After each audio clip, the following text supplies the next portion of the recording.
Perkenalkan, nama saya Miuli dengan NIM channel 21030. Di sini saya akan mempresentasikan dengan judul restrukturisasi perusahaan dan holding company. Adapun materi yang akan saya bahas, yang pertama restrukturisasi perusahaan, landasan hukum restrukturisasi perusahaan, jenis-jenis restrukturisasi perusahaan, holding company, dasar hukum holding company, ciri-ciri holding company, proses pembentukan holding company, dan kelebihan kekurangan holding company. Definisi restrukturisasi perusahaan. Restrukturisasi perusahaan adalah upaya yang dilakukan untuk memperbaiki dan memaksimalkan kinerja atau suatu perusahaan, sehingga perusahaan tersebut dapat terus berkembang atau minimal dapat beradaptasi dengan situasi dan kondisi yang dihadapi. Menurut Bramantio 2004, restrukturisasi perusahaan bertujuan untuk memperbaiki dan memaksimalisasi kinerja perusahaan. Bagi perusahaan yang telah go public, memaksimalisasi nilai perusahaan dicirikan oleh tingginya harga saham perusahaan, dan harga tersebut dapat bertengger pada tingkat atas. Landasan hukum restrukturisasi perusahaan. Restrukturisasi menurut Undang-Undang Nomor 19 Tahun 2003 tentang Badan Usaha Milik Negara atau BUMN, Pasal 1 Ayat 11 adalah upaya yang dilakukan dalam rangka penyehatan BUMN sebagai salah satu langkah strategis untuk memperbaiki kondisi internal perusahaan guna memperbaiki kinerja dan meningkatkan nilai perusahaan. Jenis-jenis restrukturisasi perusahaan.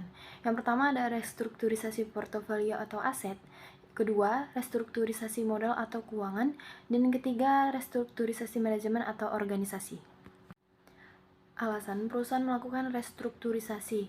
Yang pertama, masalah hukum atau desentralisasi, kedua masalah hukum atau monopoli, ketiga tuntutan pasar, keempat masalah geografi, kelima masalah perubahan kondisi perusahaan, dan yang terakhir hubungan memegang anak perusahaan. Contoh jenis strategi restrukturisasi perusahaan. Pertama, merger atau penggabungan. Ini adalah konsep di mana dua atau lebih badan usaha digabung menjadi satu, baik dengan cara peleburan satu perusahaan ke dalam perusahaan lain atau satu merger menimbulkan pembentukan perusahaan baru. Kedua, divestasi terjadi ketika perusahaan menjual atau melikuidasi aset atau anak perusahaannya. Dan yang ketiga, pengambil alihan atau akuisisi. Pada konsep pengambil alihan, suatu perusahaan yang melakukan pengambil alihan akan mengambil kendali keseluruhan atas perusahaan target. Selanjutnya, holding company.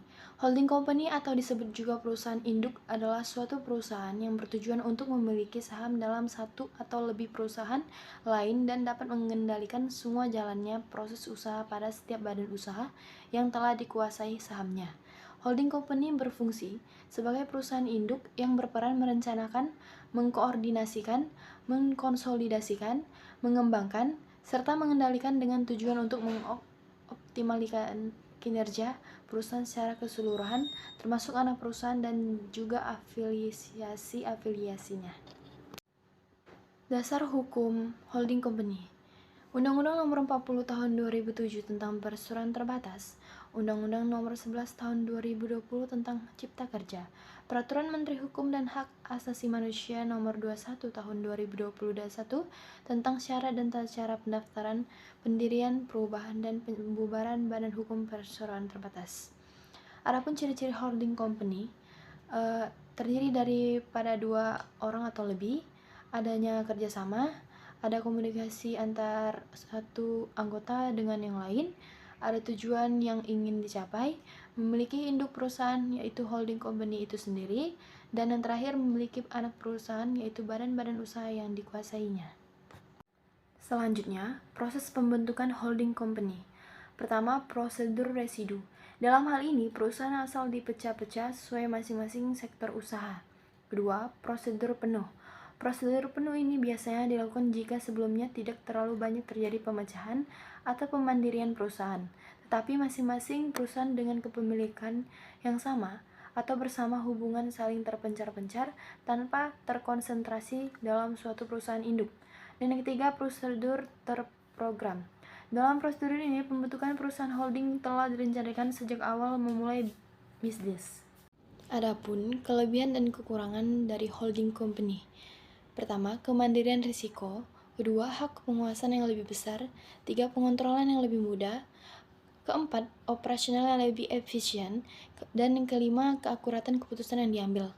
Kekurangan, pertama, pajak ganda. Kedua, lebih birokratis. Ketiga, penutupan usaha. Dan keempat, risiko usaha. Demikian pemaparan materi saya. Terima kasih.